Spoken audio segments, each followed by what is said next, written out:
We also have, and I'm very excited about this because it's my other passion, veteran services. Joel Esty comes once a month at our center, and I actually had got to educate him a couple of weeks ago. I said, Joel, you're serving the veterans, what about the caregivers who are caring for the veteran? He said, oh, we don't have that. I said, yes, you do.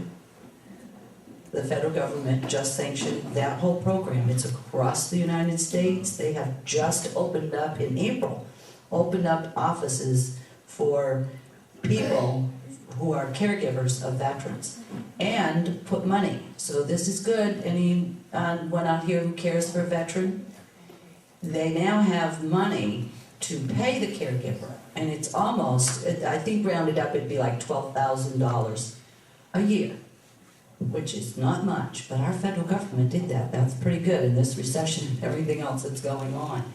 So he checked me out, and sure enough, he checked out that it was right and that is happening. So I'm hoping to bring additional resources in. I know the guy in Issaquah who does this. I want him to come to our center at least once a month so we can get the caregivers of veterans in there and offer that service as well. And I'd like to add to that, and this is something I wasn't planning on announcing, but these girls are part of it. We have just put together a Valley Senior Connections group. We started in August. It's for Valley senior providers, and the purpose is to figure out, as we all work with seniors in our own little pockets, even though we all have tons of resources, these ladies are the ones to call for sure.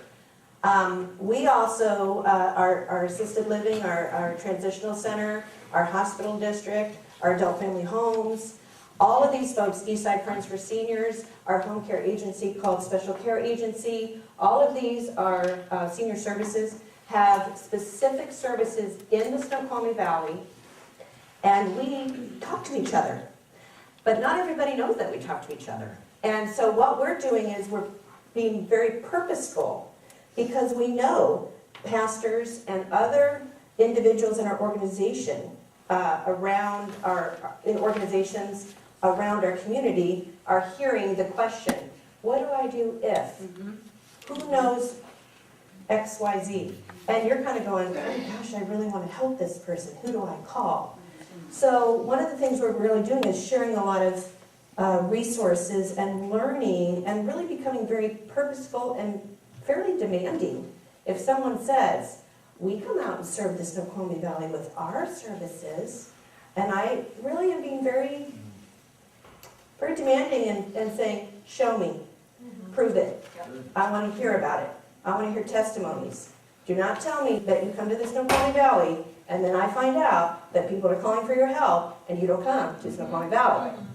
So one of the reasons why we're doing this luncheon, and we're doing a series on seniors throughout this year, is we want to get real purposeful and real down and dirty to figure out how in the world do we help ourselves, our community, and each other with resources that we can all be aware of and trust and build that trust. And now I want to bring up that there are a lot of people in this room today who work for an organization that serves seniors. And that doesn't mean their office is located maybe in Snoqualmie Valley. But I know a lot of people in this room, and I can look around, they come to Snoqualmie Valley.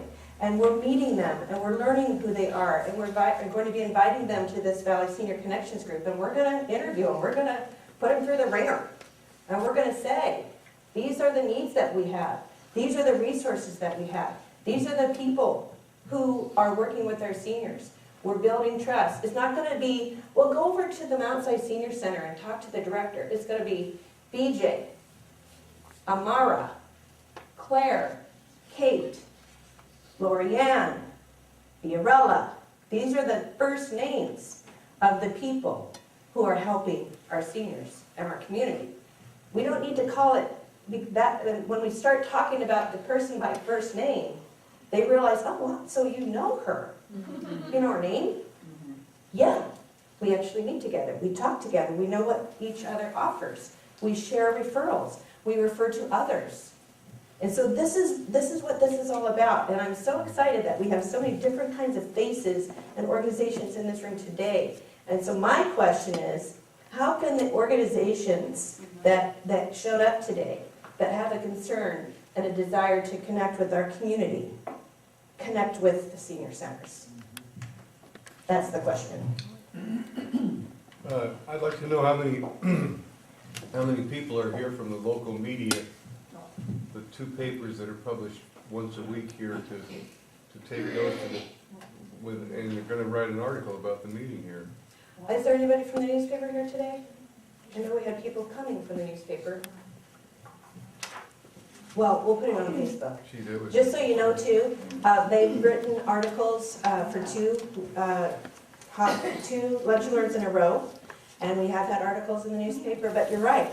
These are really important topics and really exciting things that we're talking about, and that's why we have standing room only today, because this topic and learning about our seniors and connecting with our community is really important. And I think everybody that showed up today proves that they're interested, they want to know, they want to connect, and they want us to know them.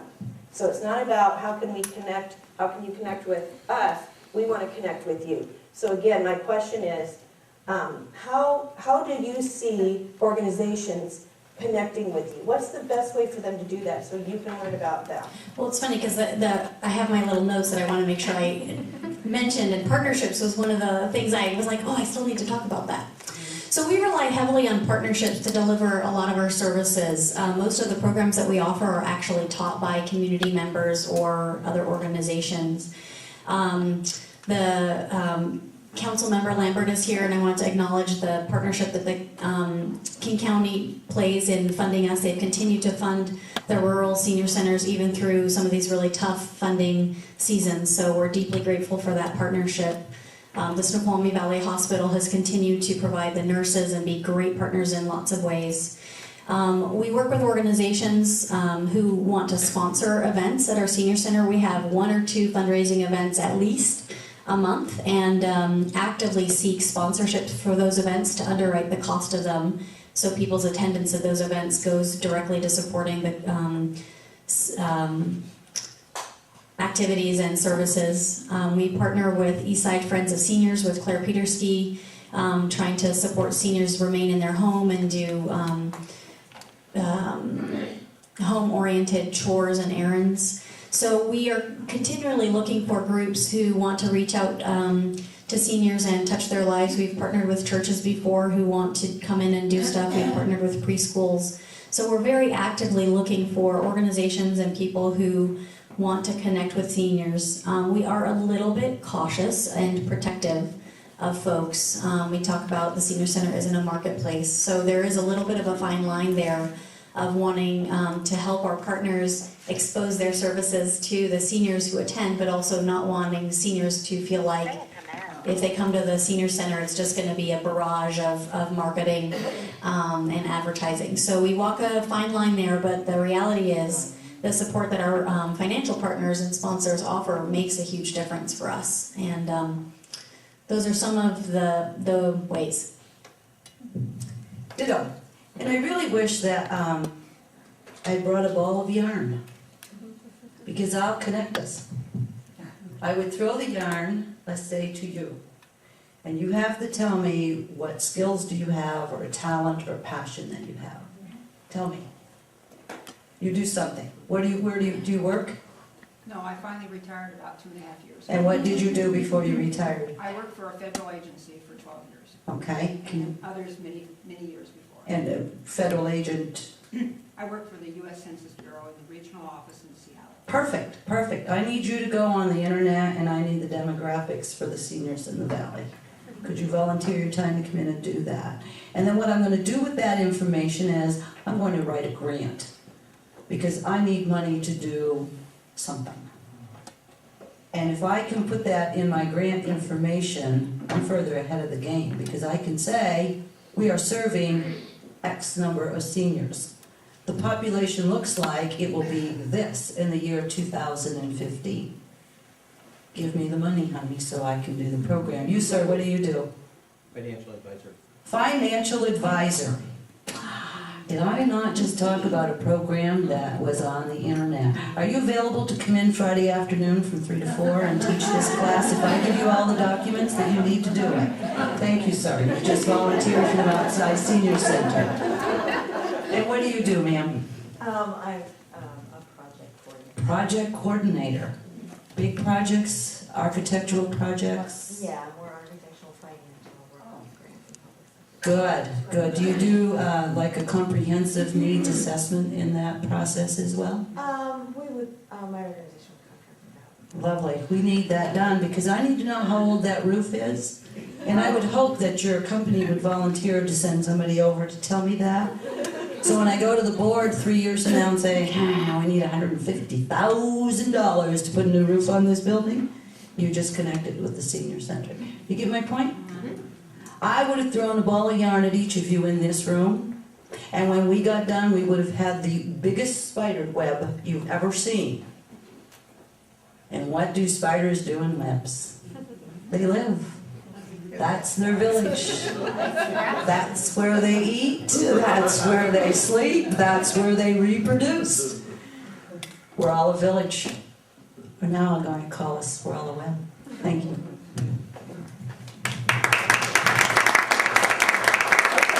Got about 2 more minutes, so I will take one more question, if anybody has one. Yes, okay, go ahead, here. There was a mention of partnershiping with preschools. Do you do intergenerational activities? Do you do intergenerational activities? Each of you has 30 seconds to answer that.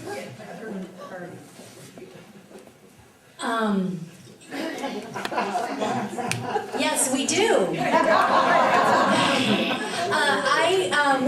When I was originally interviewed for my position, I was really excited about, partnering with a preschool and having a preschool come in the afternoon and use the facilities, and I'm still open to that. But what I have discovered is that seniors are a little bit wary of little people who run around when their balance is tenuous. So that's my hesitation there, is my primary goal is to have a senior center where seniors feel comfortable and safe.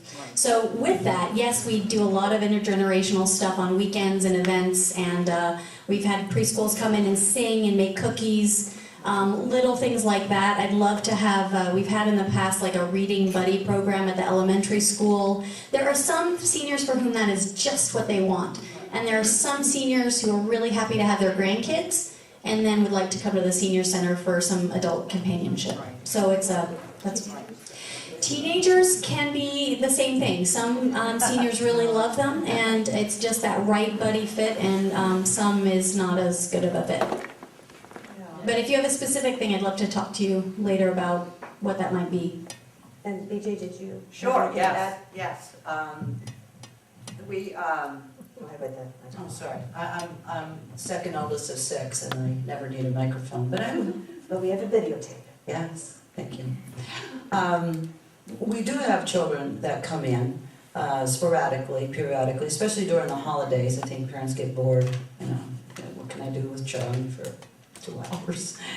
But I love it. But like Amar said, our first priority is to protect and defend our seniors. You walk into that building, you're going to have every staff person, every volunteer there to protect you. And sometimes if depending on the age of the children, it can be overwhelming, too exhausting, and we don't want to discourage a senior not coming back because those little kids were there. But on the other hand, we want it to be a good experience for everyone all the way around. I am especially looking for older high school students. I want them to come in and talk to, I just got the signal there, wind it up. Talk genealogy and history, write it down, do a legacy. Let's put it into a book, Thank you, BJ. Thank you. I really appreciate you all coming. We're going to close it down, and if you want to come back in 10 minutes. And I do want to thank Kathy Lambert. Thank you so much for coming and joining us today.